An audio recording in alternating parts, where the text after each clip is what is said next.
This picture will be of the Ladies Memorial Association here shortly, but first, this is the old Confederate cemetery as well. The Confederate forces occupied Little Rock, Arkansas from 1861 until September 1863, when the Union Army captured it after a 40-day campaign. As they occupied the city, both armies reported soldiers dying and almost daily from injury or disease. Confederate soldiers were buried at Mount Holly Cemetery and other sites near the hospitals, including Little Rock City Cemetery, now in the Oakland Fraternal Cemetery. The U.S. government also acquired several adjacent lots in the cemetery. These lots were designated as Little Rock National Cemetery in 1868. The Confederate burial ground next to the National Cemetery was forgotten for many years. Then in 1884, members of the Grand Army of the Republic, the Union Veterans Organization, cleared the cemetery for marked graves with small flat-top handstones. Later that year, Mount Holly Cemetery trusted had the remains of 640 Confederate soldiers buried at the cemetery retained here. The next year, the trusted erected a squat obelisk monument on the grassy mound above the mass grave.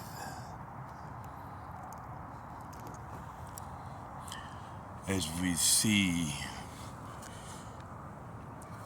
in the picture,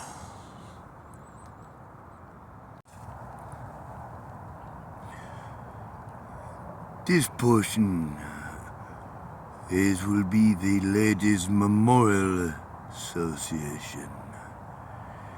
In June 1884, the city had granted Ladies Memorial Association responsibility for the land containing the Confederate burials.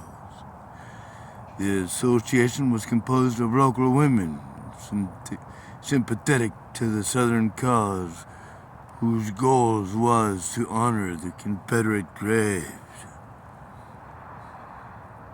In the years that followed, the LMA had Confederate remains exhumed from the cemeteries and near Little Rock and Ranchrid here. It also permitted burials of Confederate veterans in small cemeteries and helped pay the burial indigent veterans who died at the Arkansas Confederate home in Little Rock.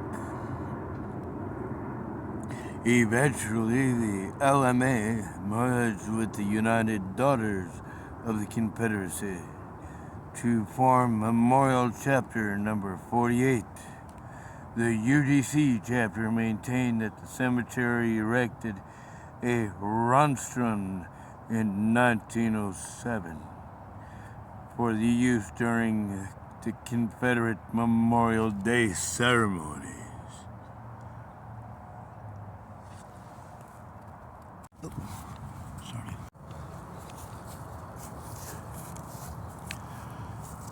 This portion, the cemeteries merge. On February 7th, 1913, the city of Little Rock deeded the Confederate cemetery along with other property to the Secretary of War, with the restriction that the cemeteries only be used for burial of Confederate veterans. The Congressional Act of authorizing the transfer also required that a suitable gate or entryway, quote, be cut through the wall that separated the Confederate and the National cemeteries, and that, quote, organized bodies of ex-Confederates, end quote, should continue to use the cemetery for events. The Confederate cemetery was to be treated with the same care as the National one. A few years after the transfer, the U.S. government furnished pointed top headstones in place of the small flat top headstones.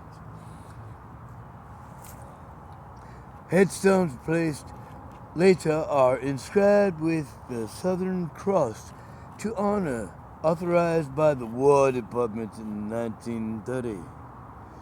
The United Daughters of the Confederacy created the Cross Medal in 1898 and bestowed it upon the Confederate veterans or their families. The emblem on the headstone is a simplified version of what appears on the medal. Burial restrictions of the Confederate cemetery were revoked after 1938 to allow any U.S. veteran to be interred in the former Confederate cemetery.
Civil War in Little Rock. Through Arkansas was one of the last states to secede from the Union. Pro-Confederate activity began in February in 1861 when the state militia seized the federal arsenal in Little Rock.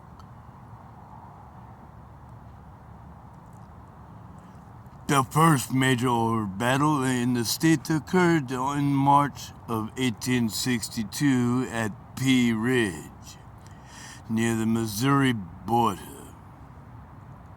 In July, the Union forces occupied the eastern city of Helena on the Mississippi River. 5 months later, the Battle of Prairie Grove near Fayetteville secured Union control of the northwest Arkansas. After the Confederates failed to retake Helena in July 1863, the Union Army marched on the state capital of Little Rock. Between August 25 and September 10, 1863, forces led by Union General Frederick Steele fought a series of engagements which ended with the Battle of Bayou Fortier. East of the city, General Steele seized Little Rock, the fourth Confederate state capital to fall, and the Union forces occupied it for the rest of the war. The Army established a hospital at St. John's College. By 1865, the hospital had treated nearly 5,000 patients.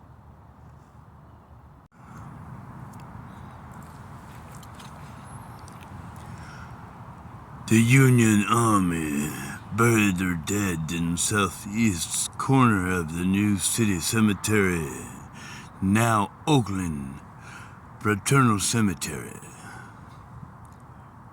In 1868, the federal government purchased additional land adjacent to the original burial, and the 12.1-acre property was designated Little Rock National Cemetery.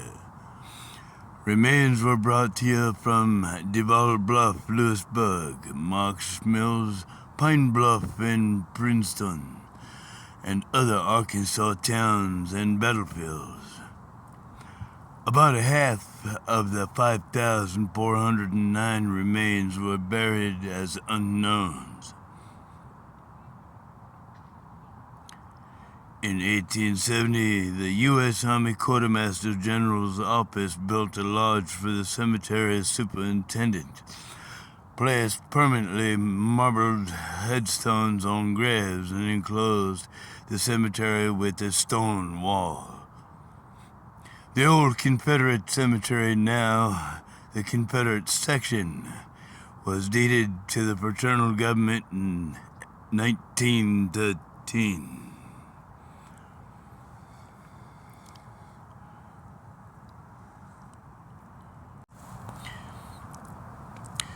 Minnesota Monument. In 1913, the Minnesota Monument Commission selected St. Paul's sculptor John K. Daniels to create the monuments to be placed in 5 national cemeteries. Daniels designed 2 monuments that reflected Minnesotans' perception of the noble character of their fallen soldiers and the cause for which they had fought. The Little Rock Monument honors and valor and sacrifice made by 36 Minnesota soldiers buried here. Founded by the state legislature, the bronze figure was dedicated September 22, 1916. The cemetery was attended by the Minnesota and Arkansas governors, Little Rock mayor, and the Union and Confederate veterans. Minnesota erected identical monuments in Andersonville and Memphis National Cemetery. The second monument, designated by Daniels, was placed at Jefferson's Barracks in Nashville National Cemetery.